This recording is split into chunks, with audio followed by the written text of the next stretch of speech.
द्रौपदी को पूरे महाभारत में केवल एक मनुष्य है जो उसको वेश्या बोल के इंसल्ट करता है, और वो है कर्ण। युधिष्ठिर जो है वो धर्म का पेड़ है।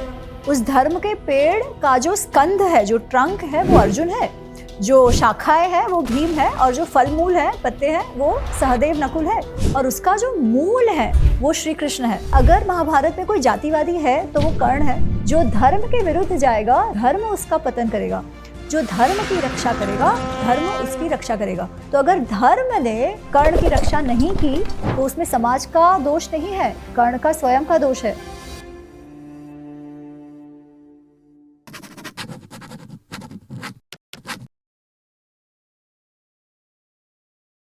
और हम नया एपिसोड लेकर आए हैं आपके साथ अमी जी, जिसमें हम बात करेंगे विलन्स ऑफ महाभारत जी।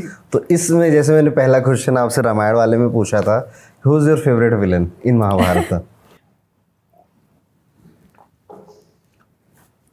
मैं वापस वही कहूंगी कि महाभारत हो या रामायण, विलेन या हीरो जो भी बनता है वृत्ति अनुसार बनता है। महाभारत ज्यादा कॉम्प्लेक्स है, बहुत सारे उसमें कैरेक्टर्स हैं। Yes, correct. रावण जैसा एकदम ही अधर्मी ऐसा नहीं है कोई, पर फिर भी उस लेवल के हैं जो अलग किस्म से बर्ताव करते हैं, जिसमें दुर्योधन, कर्ण, शिशुपाल, वो सब तो छोटे हैं, जरासंध, ये सब तो छोटे छोटे हैं। मतलब बहुत बड़े राजा थे वो, पर उनका रोल कम रहा है। जो मेन कथा है उसमें तो जो विलन्स हैं उनका नाम हमें वेद व्यास जी ने स्वयं दिया है आदि पर्व में। ओके, ठीक है। वो कहते हैं कि ये जो युद्ध है ना, धर्म युद्ध जो हुआ है, वो उसका वो दो भाग करते हैं और कहते हैं युधिष्ठिर धर्ममय महाद्रुम, कि युधिष्ठिर जो है वो धर्म का पेड़ है। उस धर्म के पेड़ का जो स्कंध है, जो ट्रंक है, वो अर्जुन है। जो शाखाएं हैं वो भीम है, और जो फल मूल है, पत्ते हैं, वो सहदेव नकुल है, और उसका जो मूल है वो श्री कृष्ण है, जो इस धर्म के पेड़ को पकड़कर खड़ा है। दूसरी ओर वो कहते हैं दुर्योधन कौन है? मन्युमय महाद्रुम, कि मन्यु, रेज, हम काम क्रोध बोलते हैं ना, उसका जो महाद्रुम है, उसका जो पेड़ है, उस जिसके कारण वो अधर्म हुआ, वो पेड़ है दुर्योधन। दुर्योधन का जो स्कंद है, जो ट्रंक है, जिसपे वो खड़ा है, मतलब रूट पे, और जो स्कंद उसे खड़ा रह के लेकर खड़ा है, वो है कर्ण। उसका जो मूल है वो है धृतराष्ट्र, और उसकी शाखाएं जो है वो है शकुनी, और जो फूल पत्ते हैं वो है दुशासन। तो शकुनी और दुशासन को जाने देते हैं, जो मेन तीन है वो तो यही तीन आते हैं। धृतराष्ट्र का नाम यहाँ पे आपने, धृतराष्ट्र तो मूल है ना, वो तो राजा था, जानते हुए कि उसका पुत्र अधर्म करे जा रहा है, उन्होंने कभी रोका नहीं उससे, और पुत्र मोह में अपना राजधर्म भी नहीं निभाया। कहीं ना कहीं एक्शन ना लेना, डिसीजन ना लेना भी कई बार आपको अधर्मी बना देता है। आप उकसा रहे हो, स्पेशली जब आप अथॉरिटी पे हो। अगर एक राजा अन्याय के विरुद्ध कुछ एक्शन नहीं लेगा तो वो अन्याय को सपोर्ट कर रहा है ना, यही बात हो गई। आप अन्याय को ये कह रहे हो कि आप अन्याय करोगे, कुछ नहीं होगा, आपको करने दो, है ना, तो फिर वो तो राजधर्म। महाभारत जो हम लोगों ने देखी सुनी है, उसमें हमें एक चीज़ देखने को मिलती है कि दुर्योधन का कॉन्सेप्ट क्लियर था कि मेरे फादर बड़े थे, उनको राजा बनना चाहिए था, वो नहीं बने, तो पांडु के बाद मुझे राजा मिलना चाहिए, कौरवों के पास राजगद्दी आनी चाहिए, और ये उसका पॉइंट था, और इसको पूरा उसने अंत तक सेम रखा। उसके लिए उसने न जाने कितनों से संधि की, दोस्ती करी, ठीक है। तो इसीलिए शायद अंत में ना, जब युधिष्ठिर स्वर्ग पहुंचते हैं तो वहाँ पे वो राजगद्दी पे स्वर्ग में बैठा हुआ मिलता है, इसीलिए कि मैंने अधर्मी व्यवहार को भी पूरी निष्ठा से माना। इसके आगे भी है, जब मेरा क्वेश्चन इसमें ये है, नहीं, पर मुझे इसमें अच्छा चलिए आप कहिए, काटना पड़ेगा, क्योंकि सिर्फ दुर्योधन को राजगद्दी पे देख के वो एपिसोड एंड नहीं हो जाता है। दुर्योधन को राजगद्दी पे देखकर युधिष्ठिर को गुस्सा आता है। वो कहते हैं इस मनुष्य के कारण इतना बड़ा विध्वंस हुआ है, ठीक है, दोनों ओर हुआ है। उस समय के भारतवर्ष के लाखों लोगों का कत्लेआम हुआ है, किसके कारण? इस मनुष्य के कारण, और इसको स्वर्ग पे गद्दी मिली है। और जब उसके बाद ही आता है ना कि उसके भाई लोग हैं वो तो नरक में दिखाए गए हैं, है ना, बाकी सब नरक में दुर्योधन के अलावा। तो पूछते हैं ऐसा क्यों? उनको उत्तर मिलता है, और ये उत्तर जानना आवश्यक है, नहीं तो हमारे मन में वो भ्रांति रह जाएगी कि दुर्योधन को स्वर्ग मिल गया। दुर्योधन को स्वर्ग नहीं मिला है। उसे तब जो यमदेव यमराज हैं वो कहते हैं सबके जीवन में अच्छा बुरा कुछ ना कुछ तो हुआ ही होता है ना। पहले जो कम है ना, अगर किसी ने अच्छा कार्य किया है तो पहले, और बहुत थोड़ा अच्छा कार्य और बहुत ज़्यादा बुरा कार्य किया है, तो पहले उस अच्छेपन का आपको दंड का आपको बेनिफिट मिल जाता है, फिर जो बहुत ज़्यादा बुरा कार्य किया है उसका आपको पश्चाताप करना पड़ता है। अगर आपने थोड़ा सा बुरा कार्य किया है, क्योंकि कुछ ना कुछ तो हमसे हो ही जाता है, तो आपको पहले नर्क का एहसास दिला देते हैं, अनुभव दिला देते हैं, and then you go to swarg. Duryodhan का उन्होंने कहा है कि उसने जीवन में कुछ तो अच्छा काम किया है, इसलिए उसे स्वर्ग का केवल एहसास अनुभव हुआ है। अब वो फिर पूरा जो भी उसका बचा हुआ ये होगा वो नर्क में जाने वाला है। और जो तुम्हारे भाई वगैरह हैं सबसे कुछ ना कुछ हो जाता है, तो उनको केवल एक अनुभव देना था, फिर वो सारे स्वर्ग में आते हैं। मैं वही कहने वाला था, this is the end of the Mahabharat. मैं वहीं पे आ रहा था कि युधिष्ठिर के सभी भाई और द्रौपदी को नर्क मिल जाता है। अशीपत्य नाम का नर्क था वो, जहाँ पे मिलता है। तो युधिष्ठिर कहते हैं कि मुझे एक बार दिखा के तो लाओ स्थिति कैसी है। तो बड़ी भयावह है, बदबू आ रही है, सब कुछ परेशान हो रहा है। फिर वहाँ पे उनके भाई भाई भाई ऐसे बुला भी रहे हैं, पुकार भी रहे हैं। वहाँ पे फिर देवदूत आते हैं, यमदूत आते हैं, कहते हैं कि क्योंकि आपने एक बार वो अश्वत्थामा या हतो हता, नहीं वो कुछ ऐसे सब नहीं है उसमें, ऐसे सब नहीं कहते। वो कहते हैं कि आपको देखना था तो हमने आपको दिखा दिया, पर अब आपके लिए ये नर्क नहीं है, आपको जाना है स्वर्ग में ही। अगेन वो उनकी टेस्ट है। तब युधिष्ठिर कहते हैं कि मेरे भाई अगर यहाँ पर है, मेरी पत्नी यहाँ पर है, तो मैं भी यही रहूंगा, मैं उनको छोड़कर नहीं जाऊंगा। ये मैं नहीं कर सकता क्योंकि वो मेरे साथ थे, मैं स्वर्ग भोगूं ये नहीं हो सकता, क्योंकि वो भी नर्क भोगने के लायक नहीं है, उन्होंने भी धर्म का ही कार्य किया है। तो यमराज तो वो फिर वो दिखाते हैं कि सारा सीन चेंज हो जाता है ना। और यमराज कहते हैं कि हाँ वो छोटा सा था, अब आप लोग स्वर्ग जाएंगे, आपके जो भाई उनके द्वारा भी, तो अब सारे के सारे स्वर्ग जाएंगे। और ये क्लैरिटी होना आवश्यक है, क्योंकि बहुत लोगों को लगता है कि उनको नर्क ही मिला और इसको स्वर्ग मिल गया, दुर्योधन को ऐसा बात नहीं है। वो कहते हैं हाँ तो ऐसा बात नहीं है, तो दुर्योधन को नर्क ही मिला है। एंड वेद व्यास जी कोई भी कंफ्यूजन इसमें नहीं छोड़ते कि कर्ण, दुर्योधन, धृतराष्ट्र जो है वो अधर्मी हैं और जो धर्म युद्ध हुआ उसको कराने वाले भी वही हैं। कर्ण को तो लेकिन स्वर्ग मिलता है, कर्ण को स्वर्ग मिलता है, वो उन्होंने घुमा फिरा के कुछ कुछ कहा है, बट उसको ट्रंक तो कहा ना। जो एक कथा मैंने सुनी थी, ठीक है पता नहीं आप बताएंगी, कि कर्ण जब मृत्युशैया पे पड़ा था, मरने वाला था, तो भगवान श्री कृष्ण आते हैं उसके पास दान मांगने। भगवान ऐसा कोई भी कथा नहीं है, क्योंकि उसका सर कलम हो गया है। ओके ठीक है, तो वो कहाँ से अपना सोने का दांत देने जाएगा। तो ये क्यों किया गया ऐसा, या फिर कर्ण को हम इतना ग्लोरीफाई क्यों करते हैं? कर्ण का ग्लोरिफिकेशन ना पिछले 100 वर्षों में इंडिपेंडेंस के बाद बहुत ज़्यादा हो गया है, क्योंकि मृत्युंजय नामक एक मराठी पुस्तक लिखी गई जिसमें पूरा कर्ण को एक हीरो के तौर पे प्रस्तुत किया गया। दिनकर जो हमारे राष्ट्रकवि हैं, जिनको मैं बहुत मानती हूँ, पर उन्होंने भी रश्मिरथी लिखा जिसमें कर्ण का महिमा मंडन हुआ। अब क्या मृत्युंजय या राधेय जो और एक मराठी पुस्तक लिखी गई, या रश्मिरथी, क्या ये महाभारत पे बेस्ड है? नहीं, ये फिक्शन है। ठीक है, फिक्शन कैटेगरी क्या होती है कि आप पात्र वही रखो पर अपने हिसाब से स्टोरी को लगा दो। जैसे हम प्रोटैगनिस्ट कहते हैं, उसको आपको हीरो बनाना है, उसके लिए आप तोड़ मरोड़ के सारे इवेंट्स को इस तरीके से करो जिससे आपका हीरो सही हो। बहुत ही सुंदर पुस्तकें हैं, बहुत ही सुंदर रचनाएं हैं, पर महाभारत से मेल नहीं खाती। ये पता होना अत्यंत आवश्यक है। और इसीलिए जो मैंने दोनों पुस्तकें लिखी हैं, महाभारत अनरावल्ड, रामायण अनरावल्ड, और महाभारत का जो हिंदी है महाभारत का अनावरण, इसका हेतु ही यही है, क्योंकि इतना ज़्यादा फिक्शन लिखा गया है महाभारत रामायण पे पिछले 100 वर्षों में कि सच क्या है ये लोग जानते नहीं हैं। तो इन पुस्तकों में मैंने यही कहा है कि वेद व्यास जी द्वारा रचित महाभारत और वाल्मीकि जी रचित रामायण में क्या बताया है, क्योंकि ये इतिहास है और अगर हमको सीख लेनी है तो इतिहास से लेनी है। अब कर्ण जो है ना वो कैसा है, जो हम जैसे ब्लैक शीप कहते हैं कि भाई एक अच्छा पात्र लोगों को मिल गया भारत के करंट समाज से जिसको वो मैच करा सके। तो क्या इंडिपेंडेंस के बाद हमारे में जाति के प्रॉब्लम्स वगैरह नहीं थे? ठीक है, तो वो जाति के प्रॉब्लम्स थे तो वो कहाँ ढूंढे?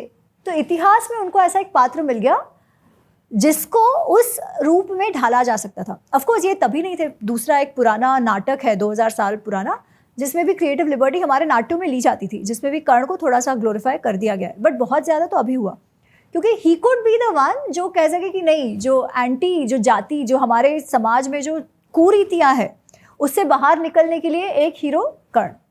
तो उसमें आप जिसमें बताया जाता है कि वो तो बेचारा क्योंकि गलत जाति में जन्म लिया उसने, इसीलिए वो अपना जो सामर्थ्य है उस सामर्थ्य के अनुसार उसे स्टेटस नहीं मिला, ऐसे हम कहते हैं। पर क्या आपको पता है अगर महाभारत में कोई जातिवादी है तो वो कर्ण है।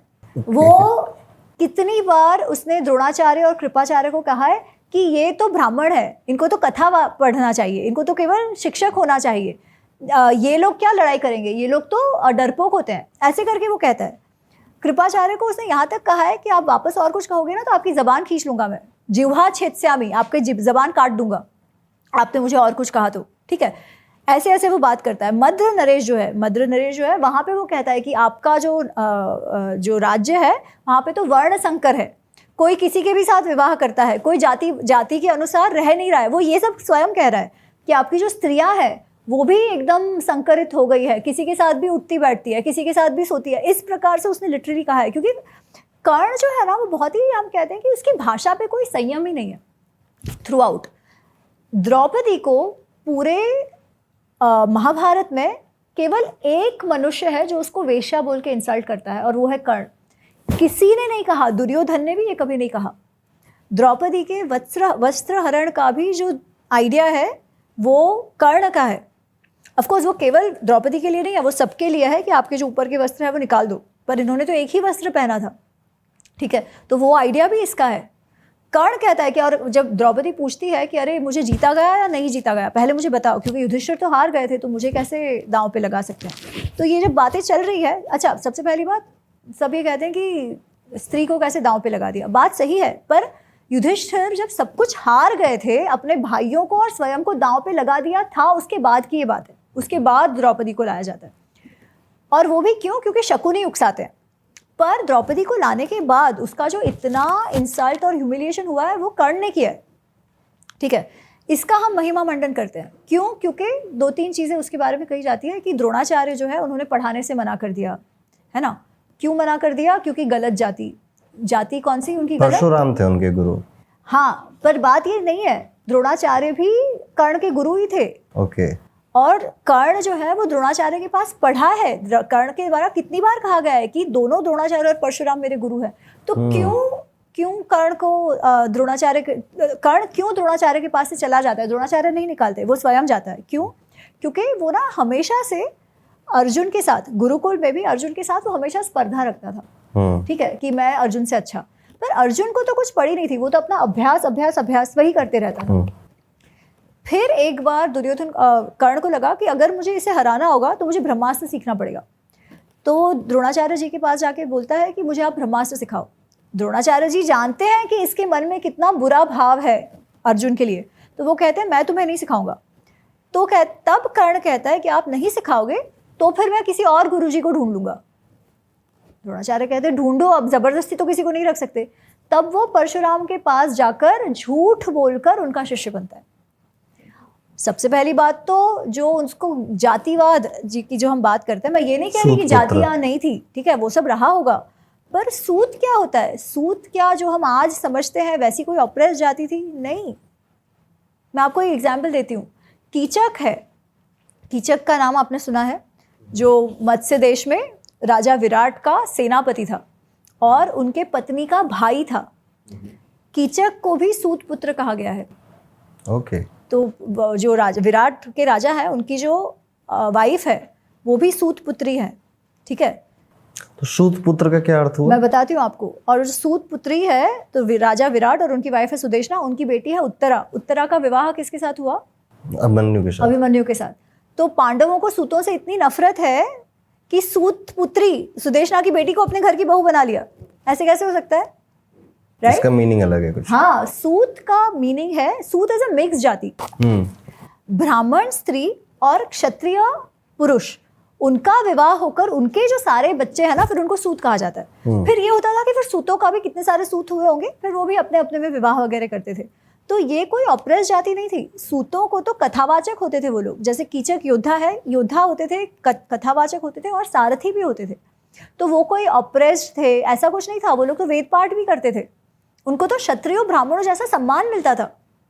ठीक है, इसलिए ये जो कर्ण का पूरा हवा क्रिएट किया गया है ना, वो कहीं ना कहीं आज के समाज में के प्रॉब्लम्स में फिट करने के लिए उसको बड़ा बना दिया गया है।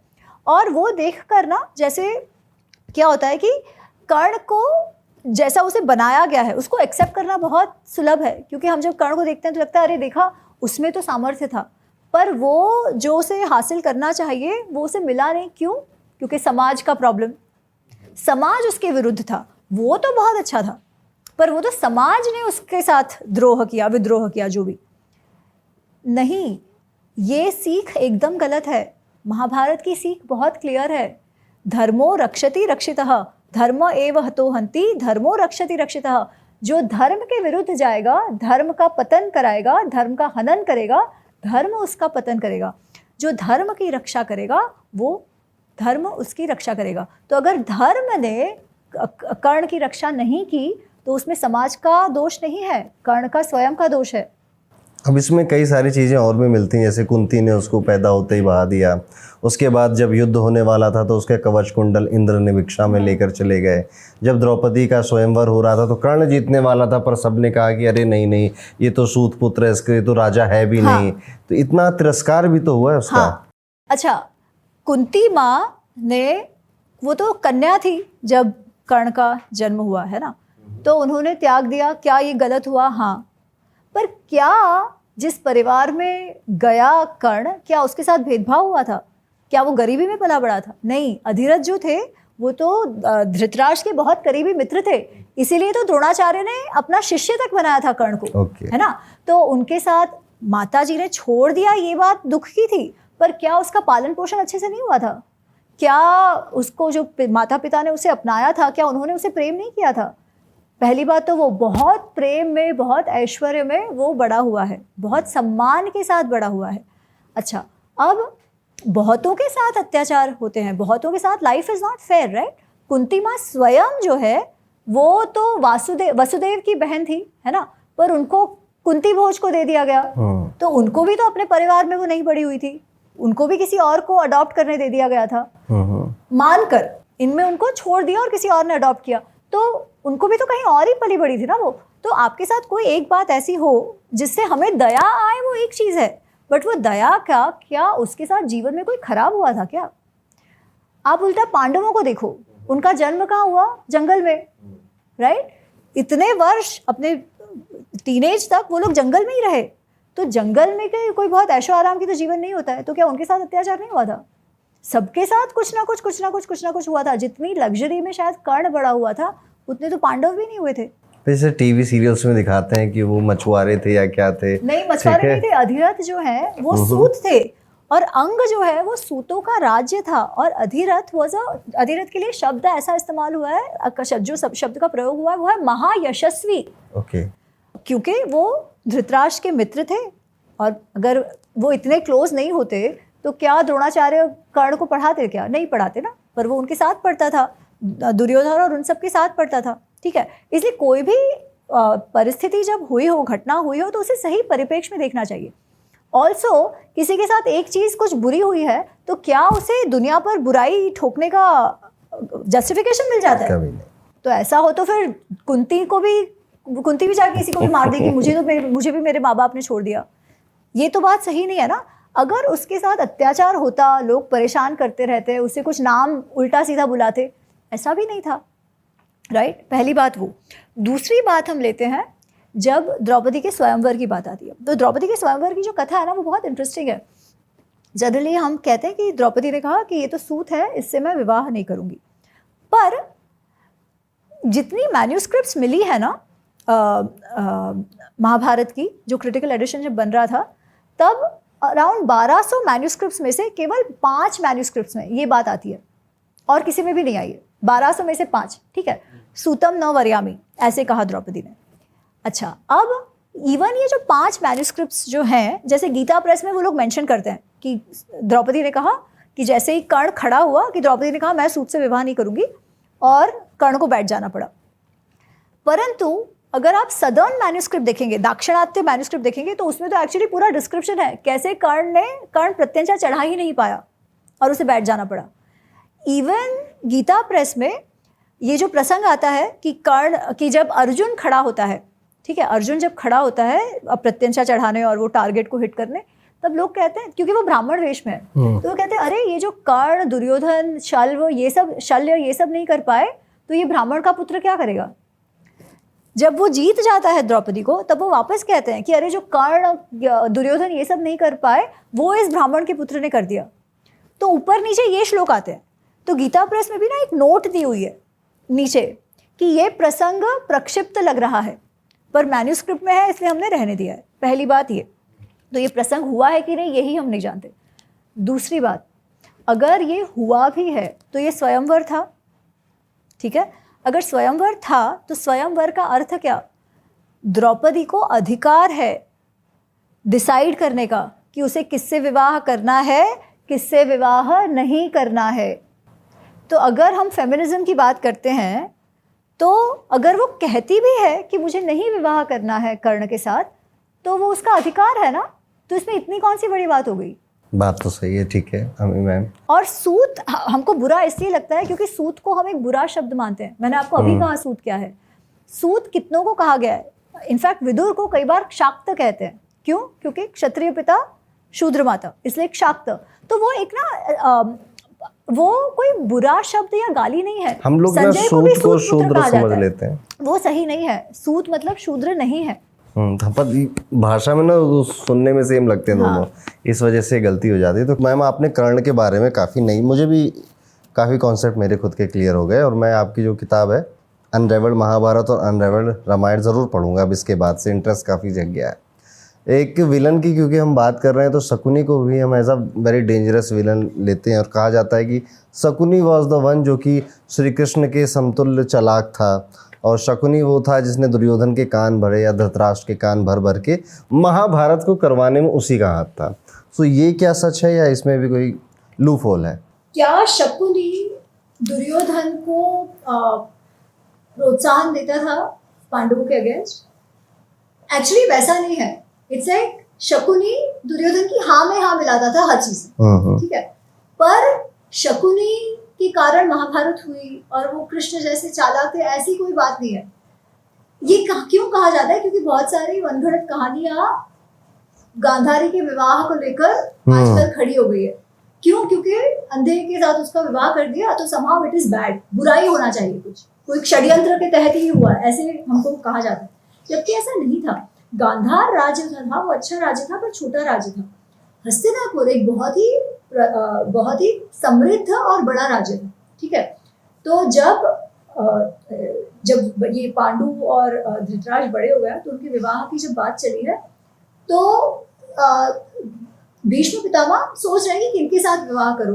तो पांडु के लिए उनको कुंती के स्वयंवर में वो भेजते हैं पांडु को, और धृतराष्ट्र के लिए उन्होंने सुना है कि एक बहुत ही सुशील कन्या है गांधार नरेश की, जिसको शिवजी की वो भक्त है और उसे कुछ वरदान भी मिला हुआ है।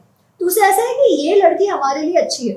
तो वो जाते हैं प्रस्ताव लेकर बहुत ही सम्मान से, और सुबल जो पिताजी हैं गांधारी और शकुनी के, और उनको कहते हैं कि आपकी पुत्री के लिए मैं विवाह का प्रस्ताव लाया हूँ।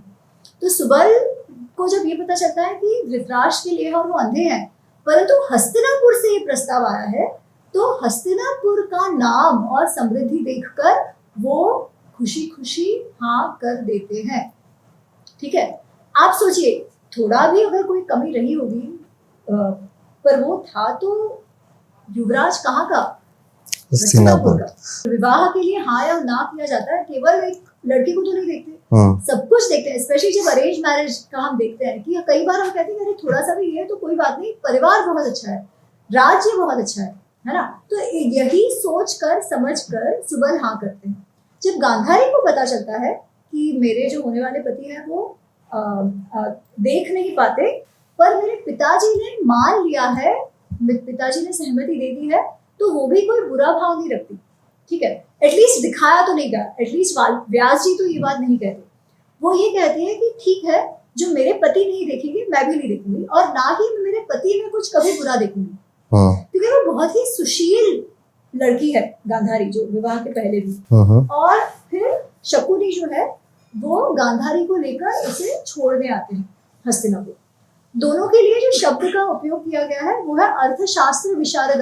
अर्थशास्त्र गवर्नेंस में दोनों ही बहुत अच्छे थे और सीखे हुए थे, गांधारी और शकुनी दोनों, ठीक है। पर फिर शकुनी वापस आ जाते हैं, ऐसा नहीं है कि वो पूरे टाइम वहीं पड़े, ऐसा नहीं, ठीक है। और ना ही ऐसी कोई बात है कि उनके पिताजी को भीष्म ने जबरदस्ती करी या मार दिया या भाइयों को मारा, ऐसा कुछ नहीं होता है। शकुनी के भाई और बच्चों की मृत्यु होती है, पर कब होती है पता है?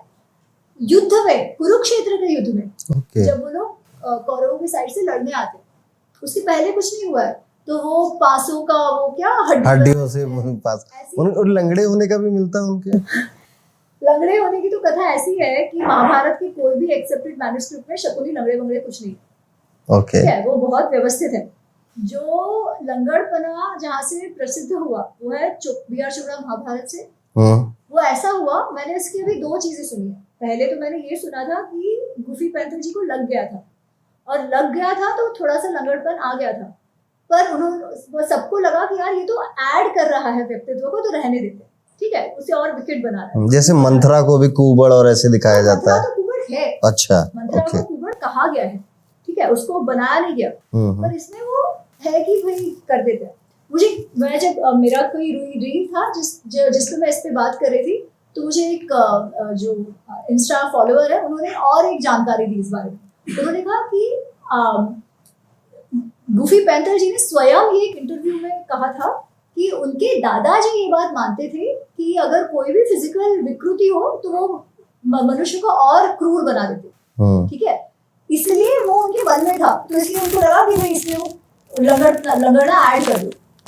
पर एक्चुअली महाभारत में ऐसा कुछ नहीं है, तो वो एक क्रिएटिव लिबर्टी ली गई है। फिर किसी ने कहा कि साउथ में कोई मूवी बनी है उसमें उन्होंने दिखाया है, पर अगेन उसका कोई शास्त्रीय बेस नहीं है। कोई भी महाभारत की एक्सेप्टेड मैन्युस्क्रिप्ट में तो ये नहीं है, तो ये एडिशनल फिक्शन कथा है जो जोड़ी गई। एक चीज और देखने को मिलती, कहते हैं कि सीता जी की वजह से रामायण हुई, द्रौपदी की वजह से महाभारत हो गई, तो फीमेल को पॉइंट आउट करते हैं कि द्रौपदी ने हंसा दुर्योधन के ऊपर कि अंधे का बेटा अंधा, ठीक है, तो इसका क्या मिलता है हमको? वो हमारे कहावत है ना कि लड़ाइयाँ क्यों होती है, युद्ध क्यों होते हैं, जर जोरू जमीन, है ना। तो आप हम सबकी प्रकृति होती है कि कुछ भी हो ना तो किसी और को हम किसी और के सर उसका कारण मढ़ दे, अपने कारण कुछ नहीं, किसी और के कारण। वैसा ही द्रौपदी के साथ हुआ है, ब्याह सीता जी के साथ। मतलब हम महाभारत की बात कर रहे हैं, तो कई बार ये कहा जाता है कि द्रौपदी की वाणी ऐसी थी कि उसने कह दिया अंधे का पुत्र अंधा, इसलिए दुर्योधन तो मेल ईगो को ठेस पहुंचा दी। इसलिए उसे ऐसे था कि भाई मैं अब युद्ध तो अब करके रहूंगा, इनका विनाश कर दूंगा। अगर ऐसी बात होती तो लाक्षाग्रह क्यों हुआ? भीम जब भीम को जहर देके मारने का प्रयत्न किया, विष देके जब मारने का प्रयत्न किया गया, तब तो वो बच्चे थे, द्रौपदी तो थी ही नहीं पिक्चर में। जब लाक्षाग्रह समझाएंगे क्या? जब ये बच्चे वापस आ जाते हैं द्रोणाचार्य के गुरुकुल से, तो अब ये है कि किसको युवराज बनाया जाए, ठीक है। तो जो प्रजा है हस्तिनापुर की, उन सबको युधिष्ठिर पसंद आते हैं, और युधिष्ठिर के गुण भी ऐसे हैं कि कोई उनको युवराज ना बनाए ऐसा उसका विरोध ही नहीं कर पाएंगे, क्योंकि वो थे ही इतने अच्छे। तो सभी जो मंत्रिमंडल है निश्चित निर्णय लेते हैं, और क्योंकि मंत्रिमंडल ने निर्णय लिया है तो धृतराष्ट्र को भी मानना पड़ता है कि युधिष्ठिर को युवराज बना दिया जाए, क्योंकि प्रजा चाहती है और मंत्री चाहते हैं उनके गुण के कारण। ऑफ कोर्स इस बात से दुर्योधन को तो खुशी नहीं हुई है, तो उसको ऐसा है कि इनको रास्ते से ही हटा दो। तो वो धृतराष्ट्र को मना लेते हैं कि ये 5 पांडव और कुंती माँ, उनको वारणाव्रत करके एक जगह है जहाँ पे कोई मेला लगने वाला था, तो वो कन्विंस कर देता है धृतराष्ट्र कि इनको वहां भेज दो, वारणाव्रत भेज दो। और वारणाव्रत में उसने अपना पट्टा रखा है जिसका नाम है पुरोचन।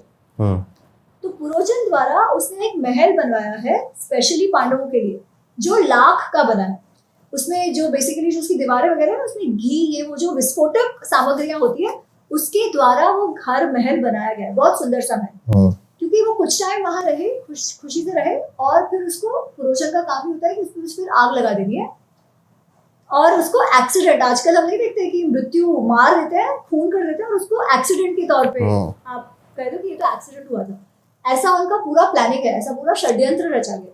ठीक है, तो इस समय तो किसी की शादियां नहीं हुई है, वो लोग गुरुकुल से आए हैं, तो वहां द्रौपदी कहाँ थी जब ये षड्यंत्र रचा गया? ये तो विदुर को इसकी भनक लग जाती है, विदुर युधिष्ठिर को उनको बताते हैं, और वो पांडवों को भी जो वहां की जो सुगंध है, वो विस्फोटक सामग्रियों की सुगंध, उससे भी पता लग जाता है। तो वो लोग उससे बचने का एक उन्होंने मार्ग निकाल लिया है, और एंड में वही लोग महल को जला देते हैं जिसमें पुरोचन भस्म हो जाता है। ओके, पर ये तो द्रौपदी के विवाह होने की पहले की बात है। तो अगर द्रौपदी के कारण दुश्मनावट हुई है या द्वेष बढ़ा है दुर्योधन का, तो उसने तो पहले ही उनको मारने का प्रयत्न किया था कुंती माँ के साथ, तब द्रौपदी कहाँ थी? इसके अलावा भी कई बार बचपन में भी मिलता है कि उसने मारने का कोशिश किया था, भीम को पानी में डाला था, विष देके पानी में फेंक दिया था ताकि वो मर जाए, है ना? तो बचपन से वो द्वेष है, तो द्रौपदी पे सर पे क्यों मर रहे? करेक्ट। द्रौपदी ने ऐसा कुछ कहा तो है ही नहीं, महाभारत में कहीं पर भी अंधे का पुत्र अंधे का जिक्र नहीं है, इनफैक्ट वो कदाचित थी भी नहीं वहां पर। और लोग हंसते हैं, पांडव हंसते हैं, कुछ उनके दास दासी हंसते हैं, अरे आप, हाँ अभी भी अगर मैं छिलके पे गिर जाऊं तो मेरे पे भी हंसेंगे, मैं अगर पानी में कुछ और समझ के गिर जाऊं तो एक दूसरे पे हम हंसते हैं ना। हंसने का क्या, किसी पर हंसना, ये पूरे उसने जो पूरा प्रपंच रचा उसके पश्चात, जो द्यूत क्रीड़ा का और वस्त्रहरण का, ये कहाँ से जस्टिफाई होता है? जैसे मैंने कहा, द्रौपदी ने तो कहा ही नहीं था, पर अगर कहा भी होता तो भी ये कहाँ से जस्टिफाई करता है कि युद्ध का कारण उसे बना दो?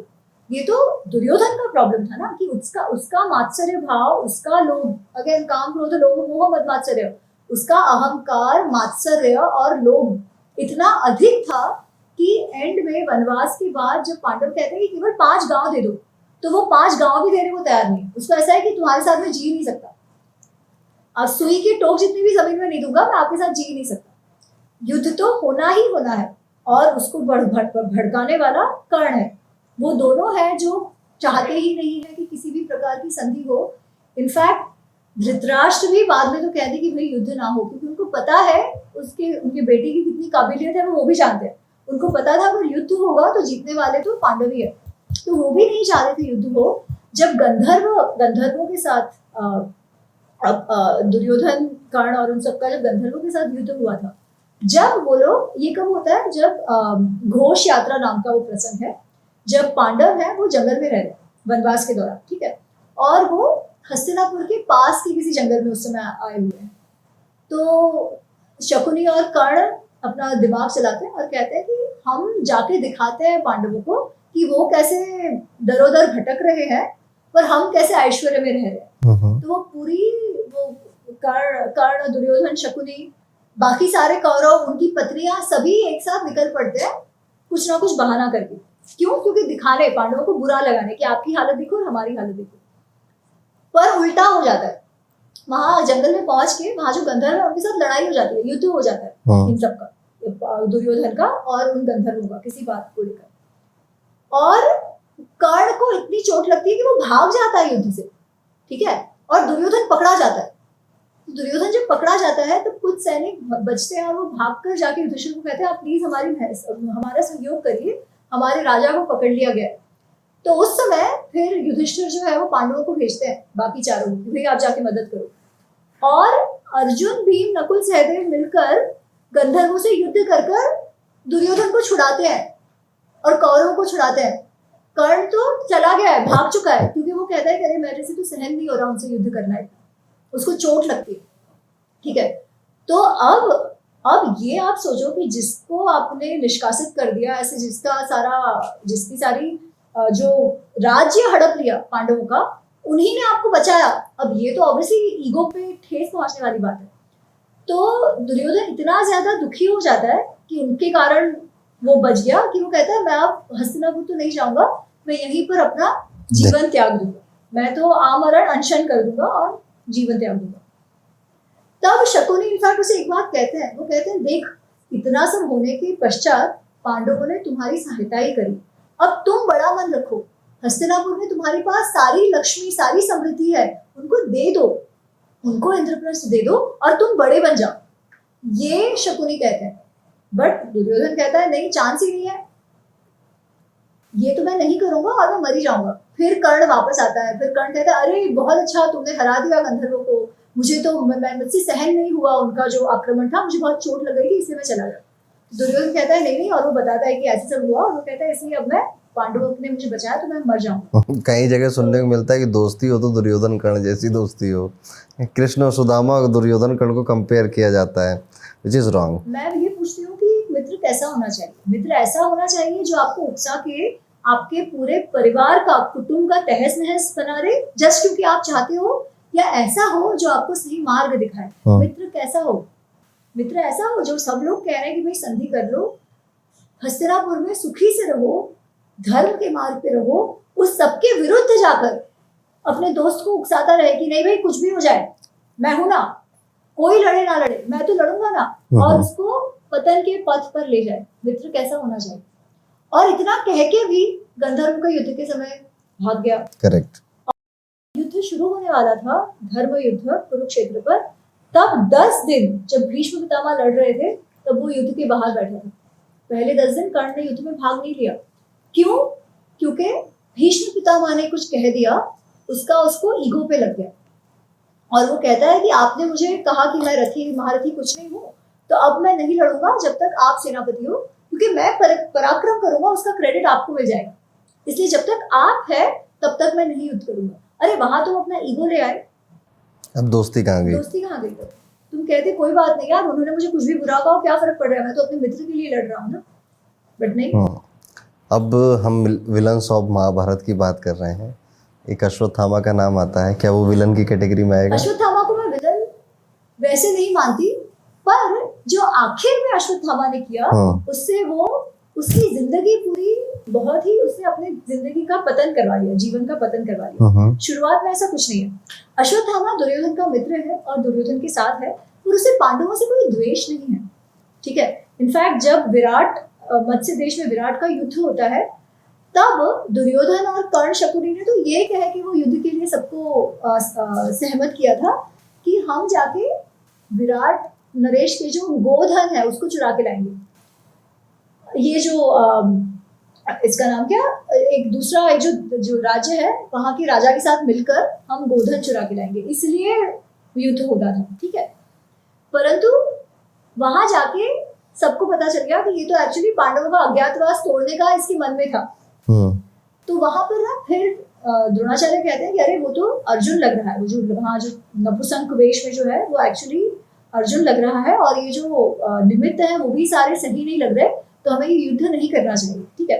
तो इस बात को लेके कुछ बहुत आर्ग्यूमेंट्स हो जाते हैं कर्ण में, कृपाचार्य में, अश्वत्थामा में और द्रोणाचार्य में, ठीक है। उस समय अश्वत्थामा इतने गुस्सा होते हैं और वो कहते हैं दुर्योधन और कर्ण को कि तुमको क्या लग रहा है कि जिस तरीके से तुमने पांडवों के साथ व्यवहार किया है वो धर्म का व्यवहार है? बिल्कुल भी इस धर्म संगत नहीं है ये, ना ही इसमें कोई पराक्रम है कि आपने उनका द्यूत क्रीड़ा में उनका सब कुछ हर लिया। ये तो कावर्ड्स जैसे, जो मतलब ये तो जो नहीं करना चाहिए, जिसमें कोई दम नहीं है, वो लोग ऐसा कार्य करते हैं, क्षत्रिय ऐसे कार्य नहीं करते। यहाँ तक अश्वत्थामा कह रहा है, ठीक है। तो अश्वत्थामा को कोई स्पेसिफिक द्वेष पांडवों के साथ नहीं है, दुर्योधन के साथ मैत्री है। एंड में जाके एकदम जब द्रोणाचार्य का धृष्टद्युम्न वध करता है उसके बाद अश्वत्थामा का जो भाव है वो एकदम बदल जाता है, ठीक है। और उसको अब ये है कि मुझे तो कुछ भी करके अब बदला लेना है।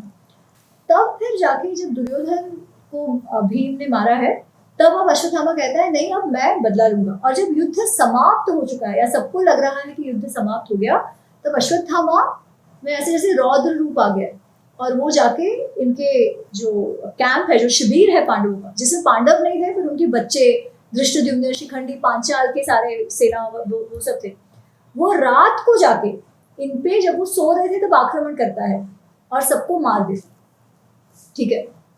तो ये तो ऑब्वियसली युद्ध के नियमों के विरुद्ध है ना, आप सोते हुए को मार कर आए हो। तो उस समय फिर पांडवों के सारे जो 5 द्रौपदेय जो थे वो मर जाते हैं उसमें, शिखंडी, धृष्टद्युम्न, पांचाल के बहुत सारे जो लोग हैं वो उसमें मर जाते हैं। फिर द्रौपदी ऑफ कोर्स बहुत ही उदास हो जाती है और वो कहती है कि अश्वत्थामा को दंड तो मिलना चाहिए। तो इसलिए भीम कहते हैं हाँ उनको दंड मिलेगा, और वो जाते हैं अश्वत्थामा को ढूंढने। अब अश्वत्थामा मिल गए। अब अश्वत्थामा कहते हैं मतलब अब जब अश्वत्थामा मिल गए तो अभी भी उसकी बुद्धि ठिकाने नहीं आई है और वो ब्रह्मास्त्र का प्रयोग करता है, क्योंकि उसको ये है कि मैं पांडवों की जो पूरी लिनेज है ना, पांडवों की आगे वाली पीढ़ी को ही समाप्त कर दूंगा। उसके लिए वो क्या करता है, ब्रह्मास्त्र का उपयोग करता है उत्तरा के गर्भ पर। अभिमन्यु की तो मृत्यु हो गई है पर उत्तरा पेट से है, ठीक है, और जो लिनेज उनकी, क्योंकि द्रौपदी में तो सारे मर गए, तो जो उनका जो लिनेज चलेगी वो लास्ट ऑप्शन है, वो केवल उत्तरा के गर्भ से जो भी बच्चा होगा उसी से चलनी थी। तब फिर ये बहुत गुस्सा होता है और ना ही उसे वापस लेना आता है ब्रह्मास्त्र को, ठीक है। तो वो उसका जो ये भाव है ये कार्य के लिए फिर उसे कृष्ण कहते हैं कि अब तुम 3000 वर्षों तक अपने सर में घाव लेंगे। तो उसे पनिशमेंट जो दंड है वो ये मिलता है कि उसके सर में ना एक मणि होता है जिसके द्वारा उसे शक्ति मिलती है, भूख प्यास नहीं लगती, ऐसा कहा जाता है। तो वो मणि निकलवा लेते हैं और उसको वो मारते नहीं है, मृत्यु दंड नहीं देते, मणि निकलवा लेते हैं और मृत्यु से भी खराब दंड देते हैं। और कृष्ण से कहते हैं कि तुमको मैं श्राप देता हूँ कि 3000 वर्षों तक ऐसे घाव के साथ। ये जो 3000 वर्ष है, हाँ, ये लिखा हुआ है, मतलब कि कुछ लोग उन्हें चिरंजीवी मानते हैं। जो महाभारत में लिखा है उसमें 3000 वर्षों का ये श्राप की बात है कि आप ऐसे वो पस से भरा हुआ आपका जो घाव है उस प्रकार गंदगी में उस पस के साथ आप 3000 वर्ष तक घूमोगे। आप कोई सिविलाइजेशन में नहीं आ पाओगे, किसी लोगों के सामने नहीं रह पाओगे, क्योंकि वैसे वो देख के भी आप लोग भाग जाए, है ना। तो इस प्रकार तुम्हारा जीवन व्यतीत करोगे जो मृत्यु से भी ज्यादा भयानक है और बदतर है। तो ये श्राप जो है वो अश्वत्थामा को मिला। इसलिए अगेन वही है कि आप इतने ज्यादा बहक गए क्रोध में, अपने पिताजी के मृत्यु के क्रोध में, कि कृपाचार्य जी ने उनको कहा कि अरे ये मत करो, ये तो युद्ध था, युद्ध में तो ये किसी की मृत्यु वगैरह होती है ना, जाने दो। जो दुर्योधन कर रहा था वो भी गलत था, एक तो हमने अधर्म का साथ दिया, तुम और अधर्म मत करो, बट वो मानता नहीं है। तो जो क्रोध है, जो बदला है, वो एक अच्छे व्यक्ति को भी दे डूबा ऐसे, नहीं तो उसे ऐसे करने की आवश्यकता नहीं थी। तो जैसे बोला जाता 7 चिरंजीवी में अश्वत्थामा तो आएंगे फिर, क्या उसे चिरंजीवी महाभारत में कहा गया है? नहीं, महाभारत में तो 3000 वर्ष की बात है, वो घाव के साथ है, बट बहुत लोग मानते हैं। आपसे बात करके काफी चीजें लग रही है। और कैसा होता है ना इसमें कि कई बार कैसे होता है कि हमको कोई अगर बुरा भी है तो we want to justify that बुरापना, है ना, कि ये क्यों बुरा है इतना, क्योंकि उसके साथ इतना बुरा हुआ। आप देखिए वही जो मानसिकता है वो कहाँ कहाँ दिखती है। और जब आप देखिए कश्मीर में वगैरह जब टेररिस्ट को पकड़ा जाता है तो एक पूरा एक ग्रुप है जो क्या कहेगा, अरे वो बेचारा तो हेडमास्टर का बेटा था, उसके साथ इतना बुरा हुआ इसलिए उसका आतंकवादी बनना जायज है ना। अरे ऐसे थोड़ी ना होता है, आतंकवादी तो वो है, अब उसको दंड भी मिलेगा वो करने का, पर वो तब वो अहिंसा का लेके बैठ जाएंगे कि नहीं उसे तो आप फांसी मत, ह्यूमन राइट्स, क्योंकि हाँ ह्यूमन राइट्स। अरे जो मर गए उनके ह्यूमन राइट्स नहीं है क्या? जिनके अगेंस्ट वो आतंक मचा रहा है उनके ह्यूमन राइट्स नहीं है क्या? आपको उसके ह्यूमन राइट्स दिख रहे हैं जिसने अधर्म किया है ना। तो ये वही मानसिकता है। जब ऐसी कहानियां आती हैं कि भाई हाँ, अगर आप देखोगे तो आपने शकुनी के लिए इतना दया भाव उत्पन्न कर दिया कि वो तो फिर मारेगा ही ना, अगर उसके साथ इतना बुरा हुआ है। कर्ण के साथ इतना बुरा हुआ तब तो वो बदला लेना उसका जायज है। तो आप जो विकृतियां है उसको बढ़ावे देने का काम कर रहे हो। हमको कृष्ण क्या कहते हैं कि काम क्रोध लोभ मोह से मुक्त हो जाओ और योगस्थ होकर डिसीजन लो। ये कहानियां, ये विकृतियां बढ़ाने की बात करती है कि आपको क्रोध है, आपके साथ बुरा हुआ, बदला ले लो, है ना। वो उसे जस्टिफाई करती है कि आपके बदले को, आपकी विकृतियों को, आपके अहंकार को, लोभ को, मात्सर्य को बढ़ाने का काम करती है। कहीं ना कहीं हम अपने अंदर की विकृतियों को बढ़ा रहे हैं या फिर जस्टिफाई कर रहे हैं। ठीक है कि हाँ यार मैं भी ऐसा हूँ तो मैं भी गलत नहीं हूँ, क्योंकि वो भी ऐसा था तो वो भी गलत नहीं है। ओके अमीर जी, हम यहाँ पर इस एपिसोड को एंड करते हैं और बहुत कुछ आपने से सीखने को मिला। और मैंने जैसे कहा ना कि मैं अब यहाँ से जाने के बाद आपकी अनरेवल्ड महाभारत और रामायण दोनों पढ़ूंगा, क्योंकि उसमें आपने विद प्रूफ सब कुछ बताया और हमारी ऑडियंस भी अब उसको ज़रूर पढ़ना चाहेगी। कोई लास्ट मैसेज जो आप कहना चाहोगे हमारी ऑडियंस से? बस इतना कहूँगी कि महाभारत रामायण इतिहास है और इतिहास क्यों है? पूर्ववृत्तम कथायुक्तम, पूर्वज में जो हुआ है कथायुक्त है, कुछ कुछ एग्जैजरेशंस एंड मेटाफर्स है, पर उसका एक उद्देश्य है। धर्म अर्थ काम मोक्षाणाम उपदेशम समन्वितम। हमारे जीवन को जीने के लिए जो हमारे पुरुषार्थ है वो हम कैसे जिए, हम एक अच्छा जीवन कैसे व्यतीत करें, उसकी सीख हमें इतिहास से मिलती है। पर वो सही सीख लेने के लिए सही इतिहास जानना आवश्यक है, और हमारे ऋषि मुनियों ने ये तपस्या कर कर हम तक पहुंचाया है, तो इतिहास को इतिहास के रूप में अवश्य जानो। Thank you so much Amit ji. Radhe Radhe. Radhe Radhe.